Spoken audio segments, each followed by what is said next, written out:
श्री शिवाय नमस्तुभ्यम। हर हर महादेव। ओम नमः शिवाय। सोमवार व्रत कथा आप सभी पर भगवान भोलेनाथ कृपा सदैव बनी रहे। दोस्तों, आज हम आपको सुनाने जा रहे हैं सोमवार की संपूर्ण व्रत कथा, जिसके सुनने मात्र से समस्त मनोकामना पूर्ण होती है। तो दोस्तों, ध्यान पूर्वक इस सोमवार की कथा को अवश्य सुने और कमेंट में हर हर महादेव अवश्य लिखें और चैनल को सब्सक्राइब कर ले, वीडियो को लाइक जरूर करें और सोमवार की व्रत कथा को अंत तक अवश्य सुने। आप सभी पर भोलेनाथ कृपा सदैव बनी रहेगी। किसी नगर में एक धनी व्यापारी रहता था। दूर दूर तक उसका व्यापार फैला हुआ था। नगर के सभी लोग उस व्यापारी का सम्मान करते थे। इतना सब कुछ संपन्न होने के बाद भी वह व्यापारी बहुत दुखी था, क्योंकि उसका कोई पुत्र नहीं था, जिस कारण अपने मृत्यु के पश्चात व्यापार के उत्तराधिकारी की चिंता उसे हमेशा सताती रहती थी। पुत्र प्राप्ति की इच्छा से व्यापारी प्रत्येक सोमवार भगवान शिव की व्रत पूजा किया करता था और शाम के समय शिव मंदिर में जाकर शिव जी के सामने घी का दीपक जलाया करता था। उसकी भक्ति देखकर मां पार्वती प्रसन्न हो गई और भगवान शिव ने उस व्यापारी की मनोकामना पूर्ण करने का निवेदन किया। भगवान शिव बोले, इस संसार में सबको उसके कर्म के अनुसार फल की प्राप्ति होती। जो प्राणी जैसा कर्म करते हैं उसे वैसा ही फल प्राप्त होता है। शिव जी द्वारा समझाने के बावजूद मां पार्वती नहीं मानी और उस व्यापारी की मनोकामना पूर्ति हेतु वे शिव जी से बार बार अनुरोध करती रही। अतः माता के आग्रह को देखकर भगवान भोलेनाथ को उस व्यापारी को पुत्र प्राप्ति का वरदान देना पड़ा। वरदान देने के पश्चात भोलेनाथ मां पार्वती से बोले, आपके आग्रह पर मैंने पुत्र प्राप्ति का वरदान तो दे दिया, परंतु इसका यह पुत्र 16 वर्ष से अधिक समय तक जीवित नहीं रहेगा। उसी रात भगवान शिव उस व्यापारी के स्वप्न में आए और उसे पुत्र प्राप्ति का वरदान दिया और उसके पुत्र के 16 वर्ष तक जीवित रहने की भी बात बताई। भगवान के वरदान से व्यापारी को खुशी तो हुई, लेकिन पुत्र की अल्पायु की चिंता से उस खुशी को नष्ट कर दिया। व्यापारी पहले की तरह सोमवार के दिन भगवान शिव का विधिवत व्रत करता रहा। कुछ महीनों के बाद उसके घर एक अति सुंदर बालक ने जन्म लिया और घर में खुशियां ही खुशियां भर गईं। बहुत धूमधाम से पुत्र जन्म का समारोह मनाया गया, परंतु व्यापारी को पुत्र जन्म की अधिक खुशी नहीं थी, क्योंकि उसे पुत्र की अल्प आयु के रहस्य का पता था। जब पुत्र 12 वर्ष का हुआ तो व्यापारी ने उसे उसके मामा के साथ पढ़ने के लिए वाराणसी भेज दिया। लड़का अपने मामा के साथ शिक्षा प्राप्ति हेतु चल दिया। रास्ते में जहाँ भी मामा भांजे विश्राम हेतु रुकते, वहीं यज्ञ करते और ब्राह्मणों को भोजन कराते। लंबी यात्रा के बाद मामा भांजे एक नगर में पहुंचे। उस दिन नगर के राजा की कन्या का विवाह था, जिस कारण पूरे नगर को सजाया गया था। निश्चित समय पर बारात आ गई, लेकिन वर का पिता अपने बेटे के एक आंख के काने होने के कारण बहुत चिंतित था। उसे भय था कि इस बात का पता चलने पर कहीं राजा विवाह से इनकार न कर दे, इससे उसकी बदनामी भी होगी। जब वर के पिता ने व्यापारी के पुत्र को देखा तो उसके दिमाग में एक विचार आया।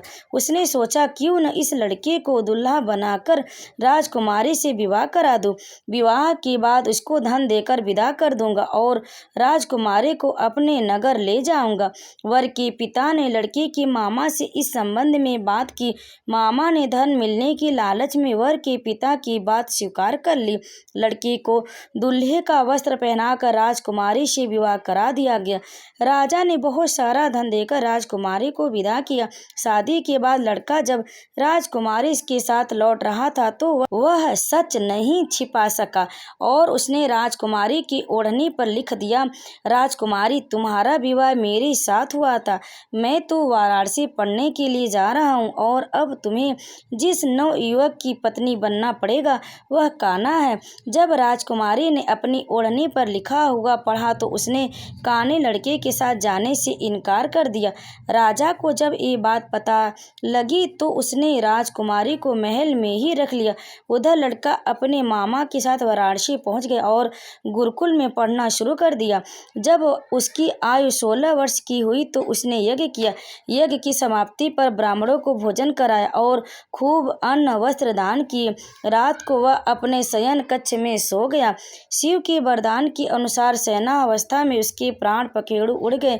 सूर्योदय होने पर मामा मृत भांजे को देखकर रोने पीटने लगा। आसपास के लोग भी एकत्रित होकर दुख प्रकट करने लगे। लड़के के मामा के रोने विलाप करने के स्वर समीप से गुजरते हुए भगवान शिव और माता पार्वती ने भी सुना। माता पार्वती ने भगवान से कहा, प्राणनाथ, मुझे इसके रोने के स्वर सहन नहीं हो रहे, आप इस व्यक्ति के कष्ट को अवश्य दूर करें।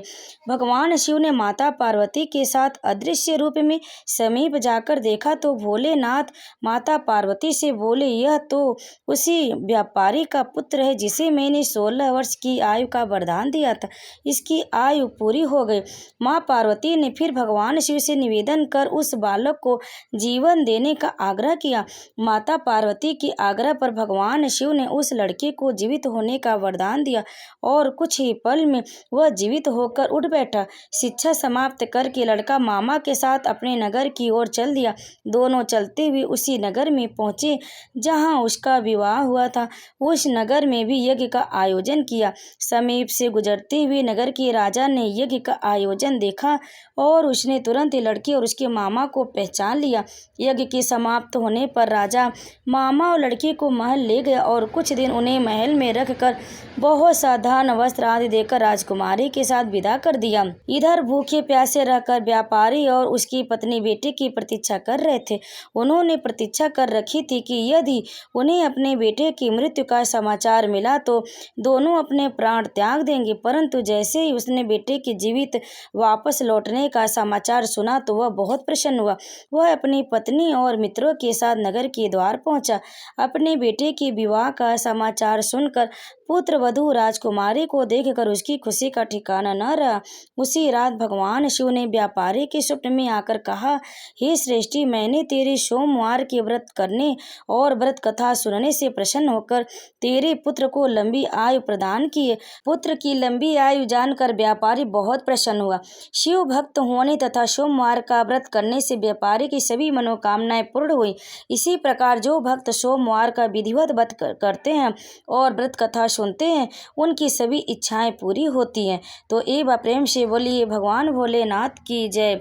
ओम नमः शिवाय। हर हर महादेव। कथा को अंत तक सुनने के लिए आप लोगों का बहुत बहुत धन्यवाद। अगर आपको यह कथा पसंद आई हो तो वीडियो को लाइक करें, शेयर करें और कमेंट में हर हर महादेव ओम नमः शिवाय अवश्य लिखें। आप सभी पर भगवान भोलेनाथ की कृपा सदैव बनी रहे, आपकी समस्त मनोकामना पूर्ण हो। तो प्रेम से बोली ओम नमः शिवाय। तो दोस्तों, अगर आप हमारे चैनल पर पहली बार आए तो हमारे चैनल को सब्सक्राइब जरूर कर लें और वीडियो को लाइक करें, अधिक से अधिक शेयर जरूर करें। आप सभी की समस्त मनोकामना भोलेनाथ पूरा करें। ओम नमः शिवाय।